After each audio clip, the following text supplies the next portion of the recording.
And it is hot in this city. Houston Mayor Annise Parker joining us for the first time on Houston's Morning News. Mayor, welcome to the show. It is a pleasure to have you on with us. Thanks. Glad to be with you this morning.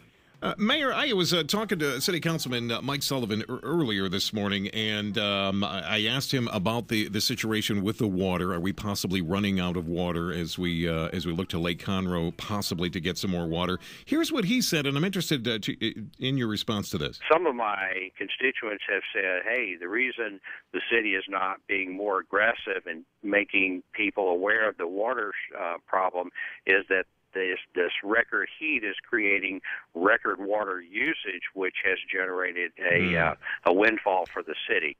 Now, Mayor Parker, how would you respond to that? You agree? Disagree? I'm surprised that a senior council member would make that statement. The water system is an enterprise fund. It is a completely self-contained fund. It actually doesn't help me balance my budget. And the fact is that we have a number of reservoirs that serve the city of Houston, and all but one of our reservoirs are at normal capacity. The one reservoir that's not is Lake Houston, and we're having to tap into Lake Conroe, which we also own as a city. We own the water rights in order to beef up Lake Houston, which serves a particular part of the city of Houston, but all of our other reservoirs are doing fine. We did go to voluntary water conservation measures because we're respectful of the fact that there are a lot of cities around us that are hurting, and we don't want to encourage profligate water use. But if we didn't get another drop of rain for the next 2 years, we would have plenty of water in all of our reservoirs except Lake Houston. Houston Mayor Annise Parker joining us here this morning. And again, Mayor, thank you so much for taking the time. I know you are very busy, and you have been kind enough to hang on.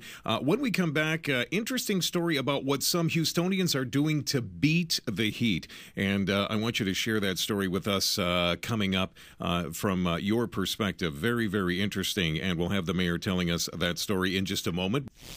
More Houston Morning News with Matt Patrick now. KTRH News Time is 7:22, and joining us here this morning is Houston Mayor Parker. And Mayor Parker, thank you so much for joining us here this morning. And Mayor Parker, Lois Melconian here. Was really nice to meet you yesterday. You mentioned something very fascinating. I mean, with all of this heat and the weekend coming up, where do people go to stay cool? And you mentioned an unusual place that I had not heard of before. Well, we have declared a heat emergency, and we use our normal city facilities, libraries, and community centers as a place to beat the heat. But the chief judge of the municipal court says there's been an uptick of folks sitting in traffic court just to stay cool. Now, you have to be desperate to sit in traffic court, in my opinion, for any reason. But just being in there and, overnighting, because that is a 24-hour facility. Hey, Mayor, maybe you could just give them some tickets. I'm kidding, of course, but maybe you could give them some tickets. And, if they're sitting there in traffic court, maybe we could give them some tickets for, let them pay the tickets. At least they'll have a reason for sitting there. We're glad that people are taking advantage of opportunities to stay cool and beat the heat. This heat can kill. And the first thing we have to remind people over and over again, do not leave anything alive in a closed car. Wow. Not for any period of time. And the other is that we really need to check on our elderly citizens, because a lot of them perhaps aren't thinking as clearly as they should. They close their houses up. They're worried about crime. And the temperatures inside their homes, if they don't have air conditioning, can be deadly. Mayor, people are going into the weekend and really bracing for this, and those tips are really helpful. This emergency in terms of also what happens with our power, how do you brace for that? Well, we don't have much local control over things like rolling blackouts, but the good news for folks is that because we have declared a heat emergency, the electric company cannot turn off people's power. You still owe your money, but they're not allowed to disconnect until we get past the emergency situation. Mayor Annise Parker joining us here this morning on Houston's Morning News, and we certainly do appreciate your time. Real quick, Mayor, we got sidewalks buckling and cracking, pipes are breaking. I know you're working on that as fast as you can. Water pressure going down. This has got to be a difficult job to get your arms wrapped around, I would assume. We normally have about a little over 200 water main breaks a day in a typical Houston summer.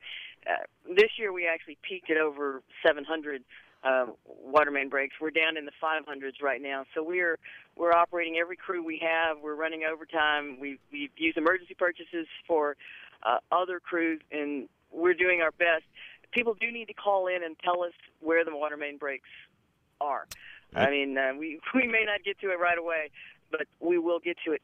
The other thing is that the buckling pavement, it won't happen as fast as the water mains, but we're going to have a lot of street repair problems in the next month. And then very shortly, we're going to have another financial burden on the city in that we're going to be taking down trees. Right. Because we have a responsibility for dead trees in the right-of-way. And, in fact, our tree contractor, long-term tree contractor, just walked off the job. Apparently, he decided he can make a whole lot more money just taking the jobs that come along from the private sector. So we're going to have to rebid that. All right, Mayor, thank you so much for joining us. Again, we certainly do appreciate your time.